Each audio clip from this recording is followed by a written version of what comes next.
그 가운데 국회의원들이 중국 외교부의 초청을 받았다라는 보도도 나왔습니다. 어떤 의원들일까요? 김태년, 홍익표, 고용진, 홍기현, 홍성국 민주당 민생경제위기대책위원회 소속 의원들이 중국을 방문 중입니다. 12일에서 16일 체류 중국 정부와 재계 인사들 만날 계획이라고 합니다. 여당 의원들은 없군요. 코로나19 종료 후 중국 경제의 실상을 보기 위해 대책위 차원에서 오래전에 계획한 일정입니다. 그러니까 지금 이 논란과는 별개로 방중 중인 거군요. 여당 의원들은 왜 안 간 거죠? 저게 사실은 이제 원래는 이제 양국 간의 뭐 경제 협력, 그다음에 뭐 그런 거 차원에서 그 민주당 의원님들끼리 이제 계획을 해서 가기로 했던 건데, 한국일보는 통야 봉여 전략에 휘둘릴까 우려된다. 야당을 통해서 여당을 봉쇄하는 전략에 휘둘릴까 우려된다라고 좀 약간 비판적으로 쓰긴 했는데, 예, 그러니까 시기가 뭐 이제 원래 가기로 되어 있었는데 지금 이 시기하고 맞물렸습니다. 그래서 사실은 이 방문을 꼭 지금 해야 되겠느냐라고 하는 아마 본인들의 고민도 좀 있었을 거예요.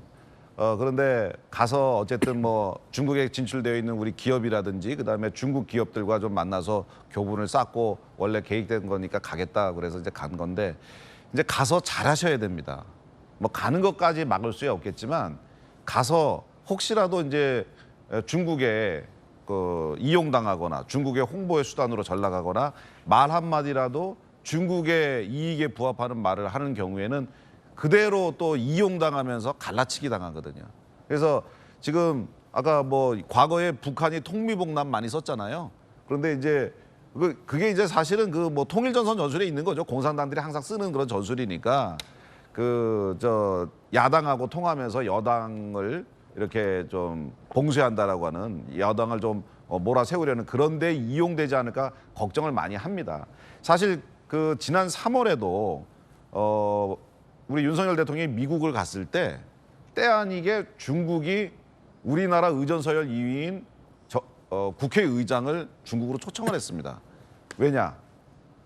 그러니까 대통령이 미국 가가지고 굉장히 이렇게 또 가까운 모습, 이런 모습 보여줄 때 중국은 의전설 2위인 국회의장을 자기네 나라 초청해서 뭔가 보여주고 싶겠죠.